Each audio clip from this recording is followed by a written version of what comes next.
শুক্রবার রাজধানীর কাকরাইলে diploma engineers ইনস্টিটিউটে ফ্যাসিবাদ ব্যবস্থার বিলোপ ও নতুন রাজনৈতিক বন্দোবস্ত বাস্তবায়ন শীর্ষক আলোচনা সভার আয়োজন করে জাতীয় নাগরিক কমিটির ঢাকা মহানগর দক্ষিণ শাখা। এ অনুষ্ঠানে যোগ দিয়ে জুলাই বিপ্লবের চেতনা হারানোয় অন্তর্বর্তী সরকারের সমালোচনা করেন কবি ও চিন্তক ফরহাদ মাঝহার। চুপ্পুকে পদত্যাগ করতে হবে, ৭২ সালের সংবিধান বাতিল করতে হবে। কেন বাতিল করতে হবে? কারণ ৭২ সালের সংবিধান মুক্তিযুদ্ধের বিরোধী। পরে জাতীয় নাগরিক কমিটির প্রশ্ন উত্তর পর্বে কমিটির নেতারা বলেন, জনগণের চাওয়াই হবে তাদের দলের ইস্তেহার।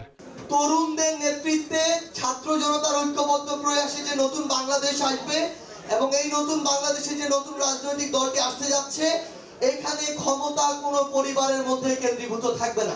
আগামী রাজনৈতিক দলে বাংলাদেশের জনগণের চাওয়াই হবে এই রাজনৈতিক দলের আগামীর বাংলাদেশের ইস্তেহার। যে জনগণের প্রতিষ্ঠান জনগণের নির্দেশে চলবে, জনগণের প্রবলেম সলভ করবে, এটাই তার একমাত্র উপায় হবে টিকে থাকা।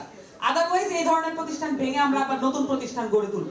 শেখ হাসিনাকে ফেরানো না গেলে বিচার নিশ্চিতে আন্তর্জাতিক আদালতে মামলা করার তাগিদ দেন নাগরিক কমিটির নেতারা। বলেন, নতুন বাংলাদেশে কোনো ধর্মবিদ্বেষীদের স্থান নেই। যদি শেখ হাসিনাকে দেশে ফিরিয়ে নিয়ে আসা না যায়, সেক্ষেত্রে আন্তর্জাতিক পরিমণ্ডলে মামলা দায়ের করে আন্তর্জাতিকভাবে এই খুনি হাসিনার বিচার অবশ্যই নিশ্চিত করতে হবে। গণঅভ্যুত্থান পরিবর্তিতে বাংলাদেশে কোনো ইসলাম ফোবের জায়গা হবে না, ইসলাম বিদ্বেষী কোনো কথাবার্তা চলবে না, নট ইসলাম বিদ্বেষী কোনো ধর্ম বিদ্বেষী কথাবার্তা চলবে না। এখানে সকল ধর্মের অধিকার নিশ্চিত করতে হবে। কোনো উপদেষ্টা জাতীয় নাগরিক কমিটিতে যোগ দিতে চাইলে সরকার থেকে বেরিয়ে আসতে হবে বলেও জানান নেতারা।